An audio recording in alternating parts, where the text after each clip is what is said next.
What a wild and crazy week one we had in the NFL this weekend. Sunday was action-packed, had a lot of drama.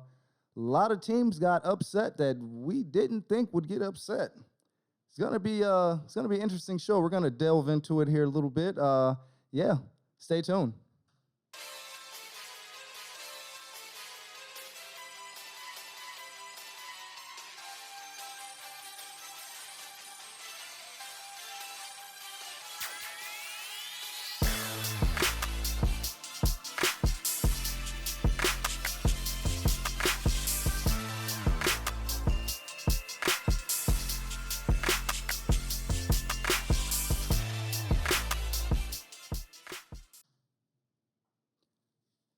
And welcome back to another episode of Something Like a Sportscast. It's your boy Dre Giles, and we're on the ones and twos once again. I want to get into a little bit of a discussion here about this previous weekend in the NFL. A lot of good things happened, a lot of interesting things happened. A lot of things happened that we didn't see coming. For starters, Aaron Rodgers, Mr. Holdout in camp. This guy didn't show up to training camp. He all of a sudden shows up and then jumps into a game, and we see why the practice is needed. He had the worst game of his career, Aaron Rodgers. He only threw for 133 yards. That is absolutely horrible, and 2 interceptions. They got beat 38-3. Was no joke. The Saints showed up, and they showed out. The funny part about it is not only does Aaron Rodgers get beat that bad, but the defensive cornerback for the Saints, Marshawn Lattimore, immediately following the game, signs a contract extension for 5 years, $97.6 million, $68.3 million guaranteed. Guess that's a good way to show your defense they're proud of you for doing what they did to Aaron Rodgers. I'm sure he's pretty embarrassed. They're going to have to recalibrate, retool, and think about it a little bit, because going into week 2, if they do the same thing that they did in week 1, their season's not going to look good. Aaron Rodgers did say there's still 16 games left. I don't know how you want to read into that, but yeah. Then we have the rookie, or not the rookie, we have Kyler Murray. I have to edit that. We got Kyler Murray. He had a great day. Kyler Murray came out with the Arizona Cardinals, and they have amazing firepower. Amazing. On offense. Their weapons are just crazy. Kyler Murray himself, I watched this guy do a dance around the whole defense, and ends up coming out and throwing a completion 10, 12 yards down the field. Now, who else does that in the NFL? I remember Mike Vick. Mike Vick used to do it. You don't see too many people other than Mike Vick doing it, though. Kyler Murray had 5 touchdowns. He had 4 through the air and 2 on the ground. For a third-year quarterback to come in and take control of his team like that, it's pretty good. He has DeAndre Hopkins. Of course, DeAndre Hopkins does DeAndre Hopkins-type things. This guy catches a catch in the end zone, the very back of the end zone, with his feet, his toes barely in bounds. It's a touchdown. It's DeAndre Hopkins. It's good. We know that. Chandler Jones, the Cardinals' defensive end. Chandler Jones had 5 sacks in the game. Now, 5 sacks in one game is unbelievable. They still won't give this guy the respect that he deserves. He's been around for a while, and yet and still, you don't hear too much about Chandler Jones. But I bet you after today you will. I'm sure the Titans' offense knows who Chandler Jones is now, that's for sure. We're going to move on to my team. The Denver Broncos, that's my team, right? I'm a Denver Broncos fan, tried and true. I got Denver Broncos everything. You go to my house, you're like, wow, it's a lot of orange and blue over here. Oh, my God. People don't know how to react, yeah. So the Denver Broncos actually they haven't been doing very well the past few years, ever since 2015, as a matter of fact, since Peyton Manning left. We won a Super Bowl in 2015, and the quarterback carousel kind of started from there. But now they've moved on. Teddy Bridgewater here. Teddy Bridgewater, let me give you a little backstory about Teddy Bridgewater. Teddy Bridgewater was drafted by the Minnesota Vikings, and he did really well his first year. Took the Vikings to the playoffs, obviously lost in the playoffs. It's the Vikings. They always lose in the playoffs. Don't hold it against me. But Teddy, he got traded around to a couple different teams after his gruesome injury he had in training camp. The Vikings actually held on to him for a year and paid him through his injury, through the rehab, which was pretty cool. I mean, this is great for organization to, I guess, recognize talent and then support the talent regardless of what. I thought it was pretty awesome. He bounced around and went to Carolina. Then he went to the Saints last year, and he went 5-0 in his brief time starting. Now, as you know, Drew Brees is retired. Jameis Winston is now their quarterback. Teddy Bridgewater gets traded to the Denver Broncos. Now, the Denver Broncos, as I stated before, is my team, right? So I'm a little excited to have Teddy, Team Teddy, I am. Teddy's awesome. Teddy actually did really good yesterday. Teddy completed 28 of 36 attempts for 264 yards and 2 touchdowns with no interceptions, 0 interceptions. And the Denver Broncos won the game. I would say it's an all-out victory. I mean, they were playing the Giants. The Giants are depleted. Saquon Barkley gave it a go. Wasn't all that effective. Daniel Jones he's Daniel Jones. But yeah, we'll leave that to the New York Giants to deal with. I'm not going to deal with it on my show here. Moving on, let's see. We got Melvin Gordon. Melvin Gordon is the running back, the starting running back. He's been around the league for a while. Melvin Gordon did really well yesterday as well. Melvin Gordon carried the ball 11 times for 101 yards. The big meat, the chunk of his yards came from a 70-yard scramble to the end zone where he scored a touchdown. It was pretty amazing to watch. Of course, I had all my TV set up. I'm watching it. I'm yelling. I'm screaming. I'm sure the neighbors know my name. Trey Songz. Anyways, we'll move on. Unfortunately, they lost their second-year wide receiver, Jerry Jeudy. Now, Jerry Jeudy was poised to have an amazing year this year. Absolutely amazing. I mean, the guy looked great in training camp. He looked amazing in the preseason games. And yesterday, he got his ankle rolled on. So he has a high ankle sprain. I'm not a doctor, but I'm guessing he'll be out at least 4, 6, maybe 6 to 8 weeks.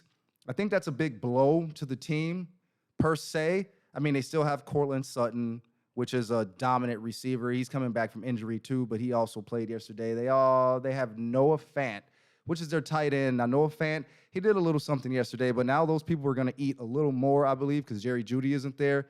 But they got Melvin Gordon running the rock with Teddy, so it'll open it up a little bit, I believe. Now, the Minnesota Vikings. I want to talk about the Minnesota Vikings. The Minnesota Vikings let me down a little bit, right? Now, I had the Vikings covering the point spread of 3 points. The Vikings were getting dismantled by the Bengals the whole game. The whole game. Joe Burrow, his name is. Second-year man. He got injured pretty bad last year. Kind of seems to be a theme around the NFL lately, injury. Injury bug is creeping through the NFL everywhere. But Joe Burrow came out, and they actually pulled it off against the Vikings. The Vikings lost by 3. Last few seconds of the game, Joe Burrow throws a nice completion downfield, and then their rookie kicker, Evan McPherson, comes in, and he kicks the game winner. Has to feel good for a rookie to come in and win the game, especially when your team doesn't win very many games. The Bengals. Yeah. Then we have a Sunday night game.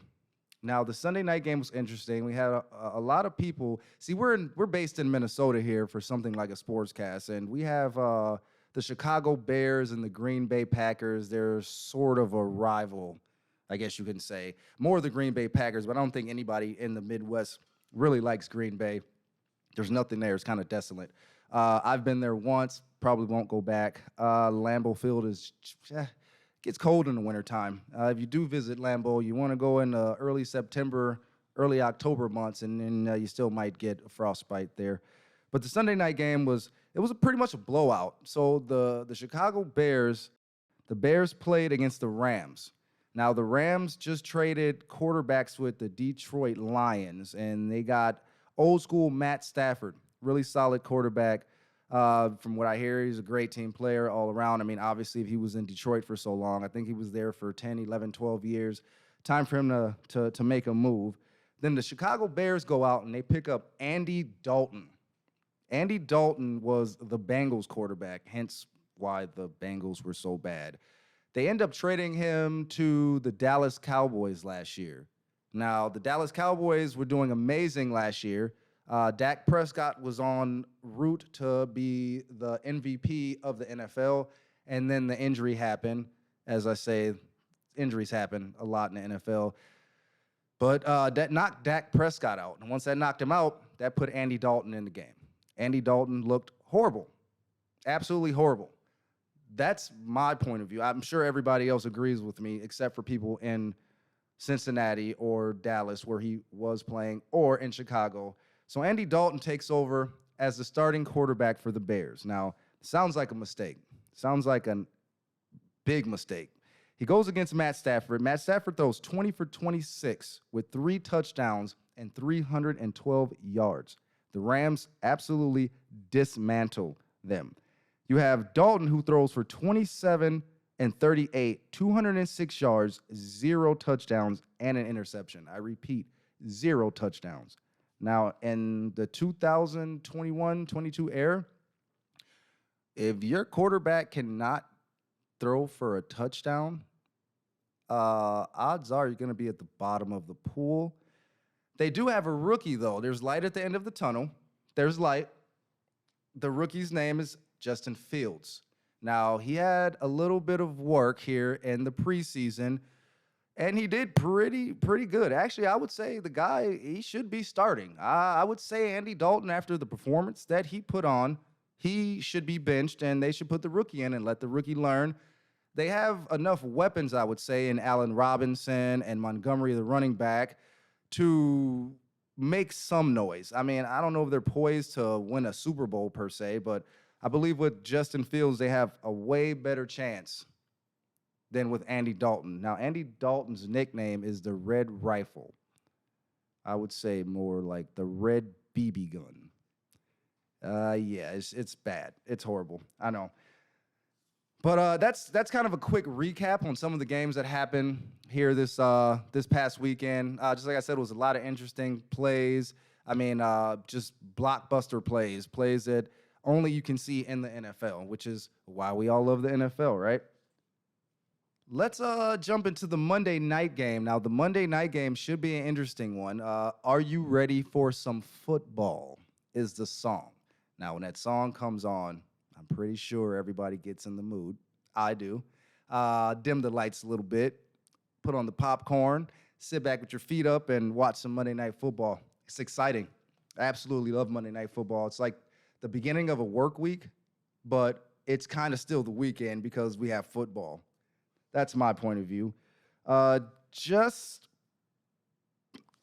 night, the last game, actually Monday night is the last game of the week. We have the Phenom, Lamar Jackson, who's going to take the field tonight. Now, Lamar Jackson is absolutely amazing. This guy lit up the league last year. Lit up the league.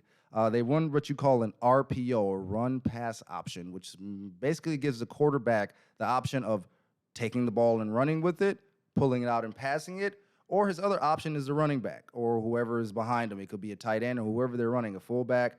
And it's very hard for teams to stop. Very hard, because Lamar Jackson he's basically Michael Vick reincarnated, if you ask me. That's what I would say. Now, Lamar Jackson last year threw for 2,757 yards. He also rushed for 1,005 yards. Now, this is a quarterback rushing for 1,005 yards. A quarterback has over 1,000-yard rushing season. I don't know if he's going to be able to duplicate that this year. Very curious to find out what his output is going to be. But the Ravens are kind of banged up. The Ravens are banged up a little bit. The injury bug has kind of ravished their camp here, and it happened in such an untimely fashion.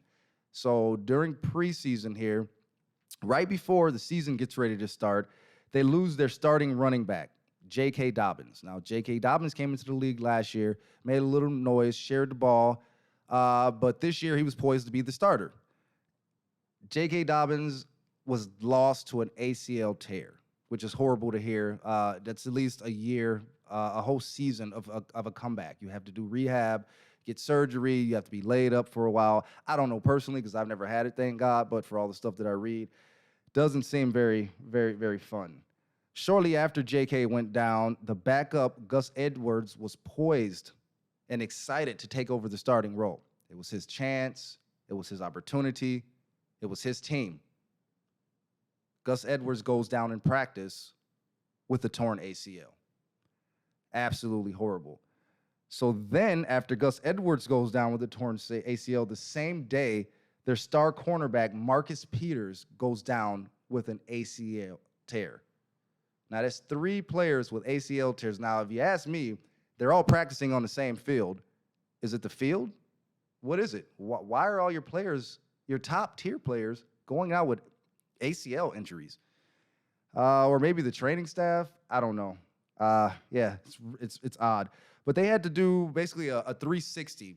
So there's a lot of veteran running backs out in the league. Well, not anymore because they're all on Baltimore's team. But they went on pretty much a shopping spree. The Ravens go and they sign the veterans of the likes of Latavius Murray, Le'Veon Bell. Now, you might know a little bit about Le'Veon Bell. I'm kind of on the fence with the guy. The guy's very talented, but I think his ego kind of not ended his career, but put him in a position where he's on the waiver wire and they're pulling him into a team because of a crisis. Not only that, they picked up Devontae Freeman, another running back. He used to play for the New York Giants. And they also have a rookie, Tyson Williams. Now, Tyson Williams has shown that he can lead the backfield. He can lead the team. He can be the star running back. So what I'm going to guess is tonight that Tyson Williams will get most of the carries. And after that, they might mix in a little bit of Latavius Murray. They might mix in a little Le'Veon Bell. But the guys haven't been on a team long enough to really, really get into the playbook. So it'll be really hard for them to run these plays. I mean, there's basic plays that a running back can run. You know, there's outs, there's A gap, B gap. But you have to know the scheme and the way the team runs. For example, Lamar Jackson, as I stated, runs a lot of RPOs, run pass options. If you are not familiar with the way Lamar Jackson pulls the ball out or puts the ball into your chest, stomach area for you to take the ball, it might be hard to be successful. These guys are veterans, though, so I'm sure they'll catch on pretty quick. They're playing against the Las Vegas Raiders. Now, they were the L.A. Raiders. They think they've been the Oakland Raiders. They might have even been the Minnesota Raiders. Who knows? They've jumped around so much. Who knows who these guys are anymore? But now they're in Las Vegas, right? City of Sin. I don't know if that's a good thing or a bad thing for a football team. It is hot. It is hot in Vegas all year round. You might get a break here during the Christmas time, but I don't know about that. The Vegas Raiders go out. They're pretty banged up as well. They got their lineman, Richie Incognito, is out for this game. And the crazy thing about it is, as I was reading through some things today, they said that Richie Incognito will be replaced by 4 people. Now, this guy must be a gold mine. He's been in the NFL for a while. But if you have to replace one person for 4 people, you have to reevaluate your coaching staff and the way they're putting this lineup together, I say, because there should be no one man that has to be replaced by 4 men on a football field. Seems kind of odd and kind of out of place to me. I also read that their star running back, Josh Jacobs, came down with an illness. Now, what this illness is, it hasn't been discussed, hasn't been revealed, so we don't know if it's a flu, stomach virus, COVID. Everything's COVID nowadays. We don't know, but he's questionable. So I don't know if he's going to be taking the ball tonight from the backfield. So that leaves him a little light. They have the likes of Kenyon Drake at running back. Kenyon Drake he's bounced around the NFL a little bit. He's played in Arizona. I believe he played in Miami. And now he's here with the Las Vegas Raiders. He's a pretty decent back. I mean, I wouldn't put him in the top tier. I might give him at the bottom of the second tier as far as running backs go. But I believe he can get the job done if he gets up to speed. They also got one of the star receivers from Alabama University, Henry Ruggs III. Now, this is a speedster. This guy is quick on his feet. He's quick out of his routes, and he can give the defense problems. The only thing is, the Ravens' defense was ranked number 2 last year, and not much has changed. Derek Carr's under center. They'll probably put something together, but I believe the Ravens are going to be the ones that are going to come out on top. Just like I said, the run game and Lamar Jackson, the phenom, you call him, is what I would say. He's going to beat you through the air. He's going to beat you on the ground. As long as his offensive line can hold up, he's a shoo-in, I think, to win this game.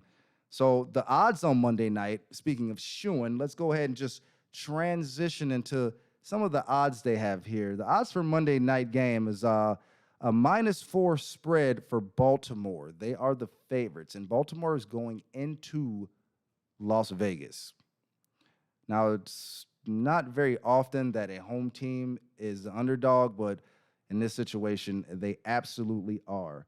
Baltimore's favors on the money line is -200. That's on your money line. The over-under is 50.5 points. Now, me personally for this game, I think I'll stay away from the over-under. Can they score a lot of points? It's possible, but without all the pieces that they have on both sides, the pieces that are missing, I'm not sure how likely it is that this will be a high-scoring game. Myself personally, I'm going to go with the spread of -4 on Baltimore is what I'm going to go with. I believe Baltimore can cover the spread. I mean, it's a long game. We got 4 quarters here. Lamar Jackson and his cast, I believe his cast will do what it has to take, and I think they might be one of the top tier teams here in NFL once again this year. They'll most definitely make the playoffs, if you ask me, in my opinion. Most definitely make the playoffs. The Raiders, I'm not sure they'll make the playoffs. They're at a +4 spread with a +170 money line. Now, if you're a gambler that likes to take leaps and bounds and you like to go against the odds, maybe Vegas is the team you should bet on. But I'm going to go ahead and go with the sure bet, in my opinion, in this game, and that's going to be Lamar Jackson and the Baltimore Ravens. But it's shaping up to be a good one. Just like I said, the Ravens are on Monday night with the Las Vegas Raiders, and it should be a good one. So from everybody here at Something Like a Sportscast, myself, Dre Giles, producer / co-host, Sino Crown. You can follow us at SLS Sportscast, or you can follow me at Dre Giles on Twitter, or you can follow Sino Crown at Sino_Crown. And we'll see you guys next time. Something Like a Sportscast.